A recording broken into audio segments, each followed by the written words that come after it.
ఏంటి 50% వరకు తగ్గింపా? అవును మరి, మన Gayatri Reddy silks weaver sale లో.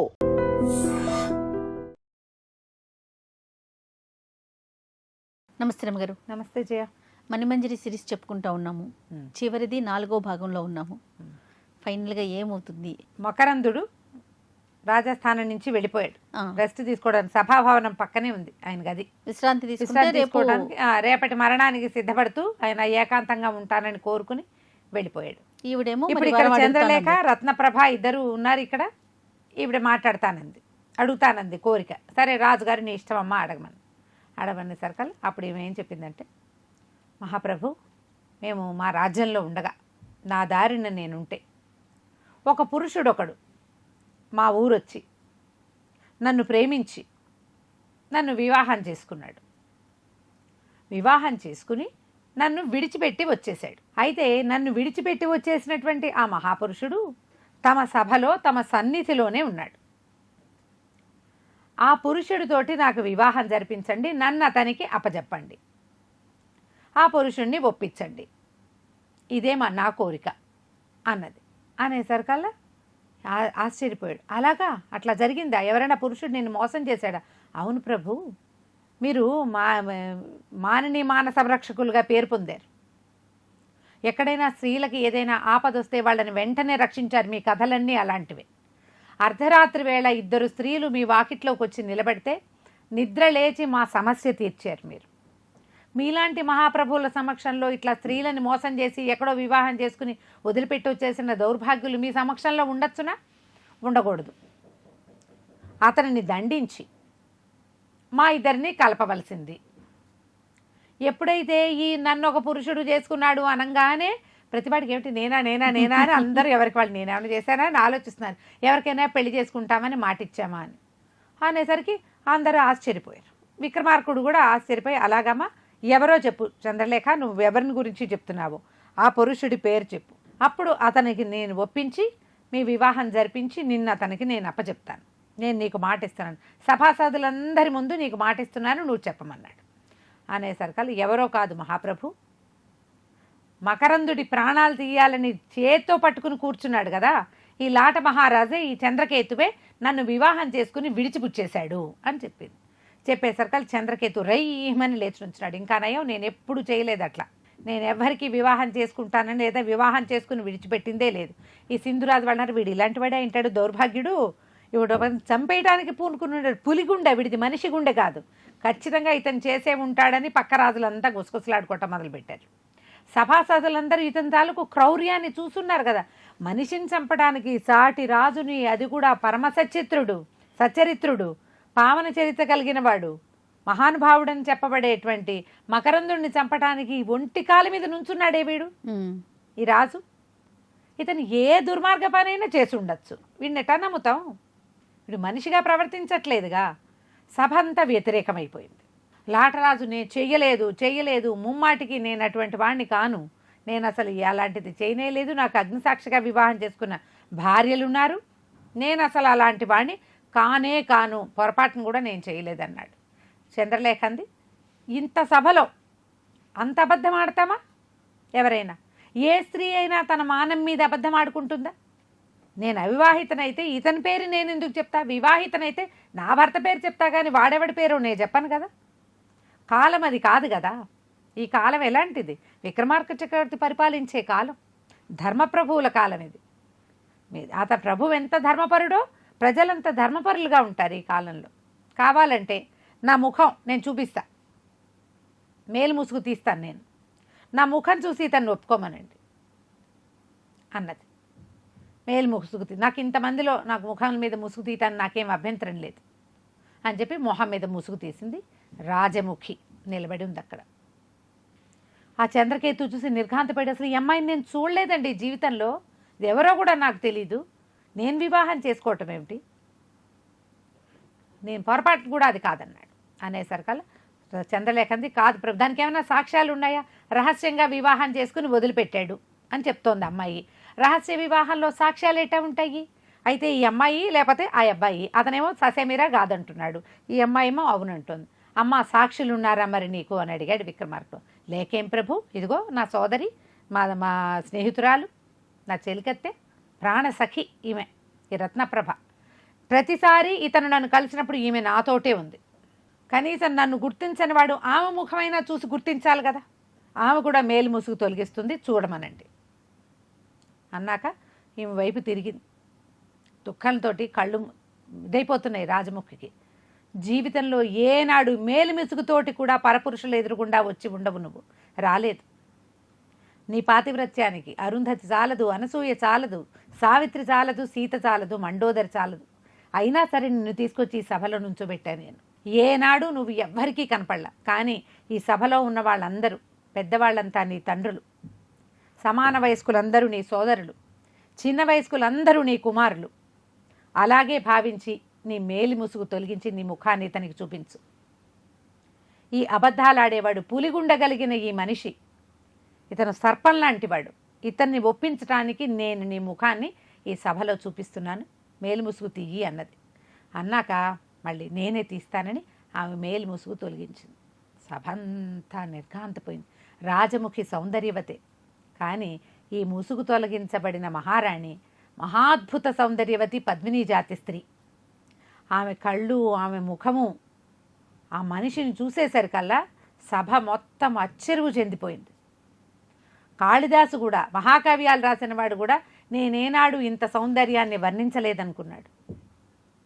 ఎంతోమంది స్త్రీలను రక్షించి ఎందరో స్త్రీలని, అప్సరసల్ని కూడా వివాహాలు చేసుకున్నటువంటి గంధర్వకాంతల్ని కూడా పెళ్లి చేసుకున్న విక్రమార్కుడు నా జీవితంలో ఇలాంటి సౌందర్యాన్ని నేను చూడలేదనుకున్నాడు. కామ్గా ఉండిపోయారు అంతా అట్లా చూస్తూ. ఆమె కళ్ళెత్తి చంద్రకేతు వైపు చూసింది. చెప్పు సమాధానం, ఈమెను చూసావా లేదా నాతో నువ్వు అని చంద్రలేఖ అడిగింది. వెంటనే ఇతను చంద్రకేతువు ఒక్క ఉవ్వెట్టున లేచి నిలబడి, నేను నా జీవితంలో ఈ అమ్మాయిని నేను చూడలేదు, ఈమెని చూడలేదు, ఆమెనే చూడలేదు. కావాలంటే దేవుడి మీద ఆన, పంచభూతాల మీద ఆన, నా కత్తి మీద ఆన, నా రాజ్యం మీద ఆన, విక్రమార్కుడి మీద ఆన, ప్రపంచం మీదే ఆన, నా సమస్తమైన శక్తులు, నా తల్లి, తండ్రి, నా కుటుంబం అన్నిటి మీద, నా రాజ్యం మీద కూడా ఒట్టేసి చెప్తున్నాను, ఈమెను నేను కంటితో కూడా చూడలేదు అని గట్టిగా ఘోషణగా చెప్పాడు. చెప్పేసరికల్లా చెప్పంగానే రాజముఖంది, అయ్యా అందరూ వింటున్నారా, ఈమెని ఇతను ఎప్పుడూ చూడలేదు, అంతే కదా అంటే, అవును అవును అవును, నువ్వు దొంగ మహాన్వి, నువ్వే విషపనాగువి, నువ్వే కత్తివి, నువ్వే దానివి దీనివని చంద్రకేతు తిట్టిపోశాడు.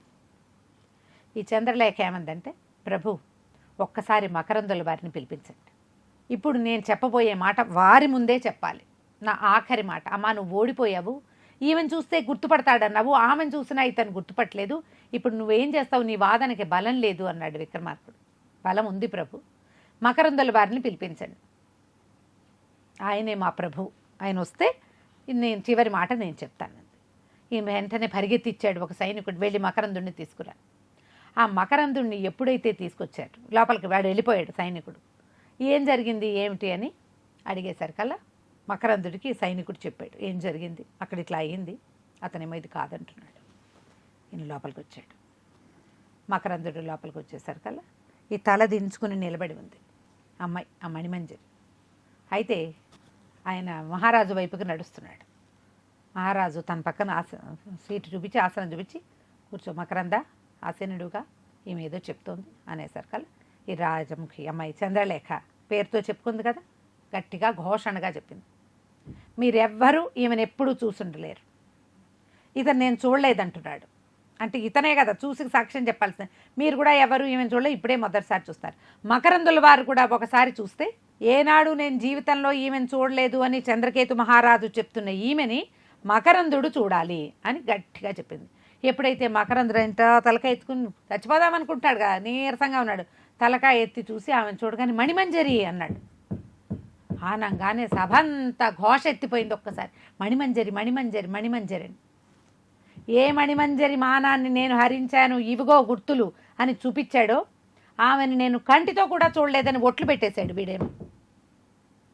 కూలబడిపోయాడు మకరందుడు. ఆమె ముసుగు లాక్కుంది తన మొహం మీదకి. ఆ కూలబడిపోగానే శైత్యోపచారాలు చేశారు చుట్టుపక్కల సైనికులు, వాళ్ళంతా ఉన్నారు. గబగబా విసిరి మంచినీళ్ళు తెచ్చేసరికల్లా అప్పుడు ఈమె అడిగింది చంద్రలేఖ, ఏం జరిగింది? చంద్రకేతువు విదర్భ రాజ్యానికి వచ్చి మా అంతఃపురంలో ఉన్నటువంటి ఒక దాసీతోటి సంబంధం ఏర్పరచుకుని ఆమె చేత మా ప్రభువు మా మహారాణికి ఇచ్చినటువంటి కత్తి ఉంగరము తెప్పించి ఆ కత్తి ఉంగరము ఆనవాలుగా చూపించి ఈ మహాసభలో మహారాణి మణిమంజరిని మానహీనురాలుగా చూపించాడు. ఆ ఒక వాక్యంతో మా ప్రభువుని మరణానికి కారణమవ్వాలని చూశాడు.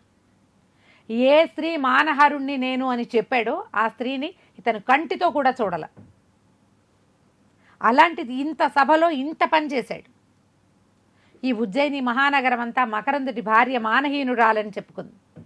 ఇదే వాక్యాన్ని విదర్భ రాజ్యం అంతా ప్రచారమైంది. దేశంలో ఏ పక్కకి వెళ్ళినా ఇవే వాక్యాలు ప్రచారం చేసి ఏ స్త్రీని తను కంటితో కూడా చూడలేదని తన జీవితం మీదే ఒట్టు పెట్టుకుని ఆమెని ఇంత పని చేశాడు.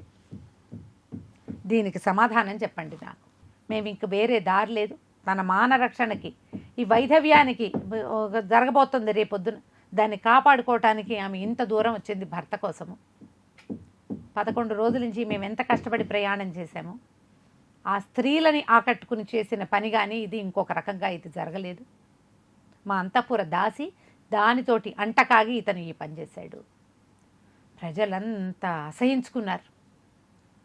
రక్త కత్తివేటుకు నెత్తురు చుక్కలేదు చంద్రకేతువు మొహం మీద.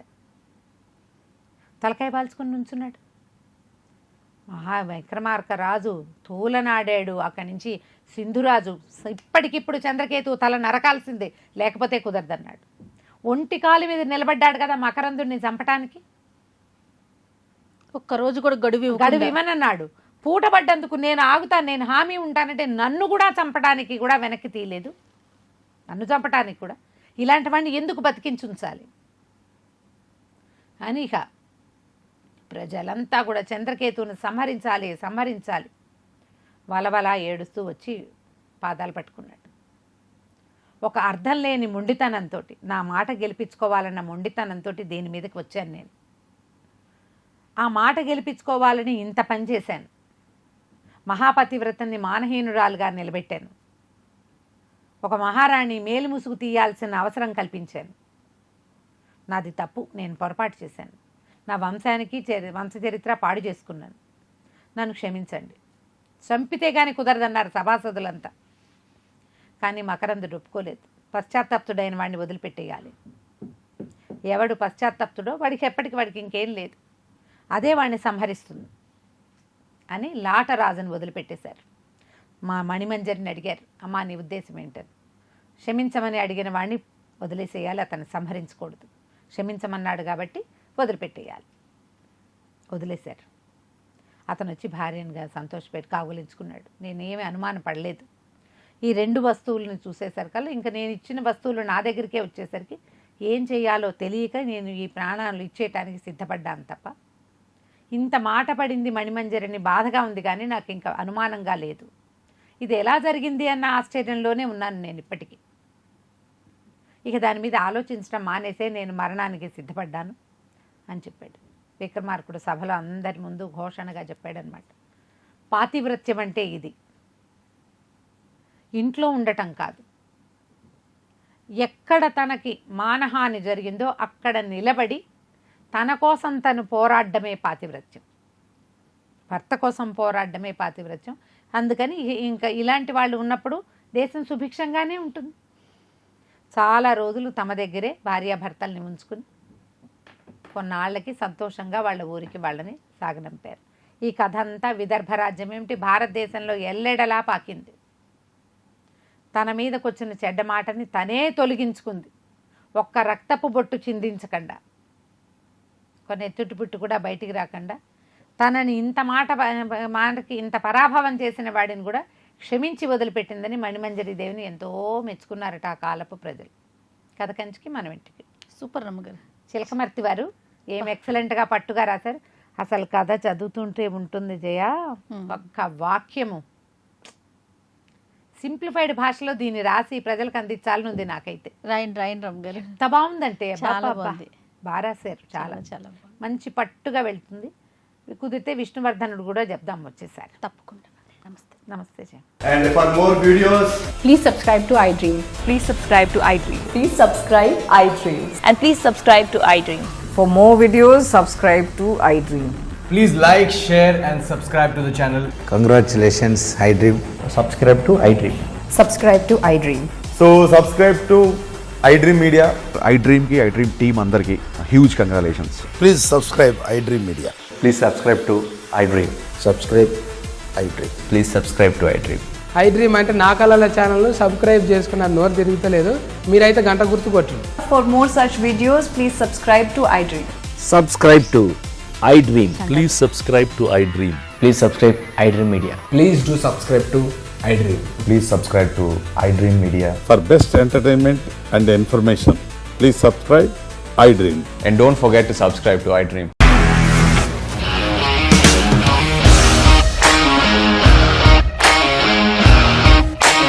ఇండస్ట్రీలో కమిట్మెంట్ ఇష్యూస్ వస్తే నీకు కూడా వచ్చినట్టు మార్నింగ్ తీసుకెళ్ళాడంటే కొట్టి పడేశాడు.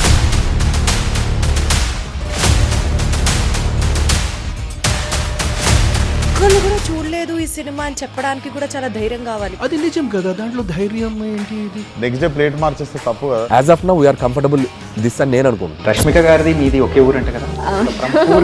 నీకు కోపం వచ్చిందంటే బాగా తిట్టేత్తరా? తిట్టేద్దామండి.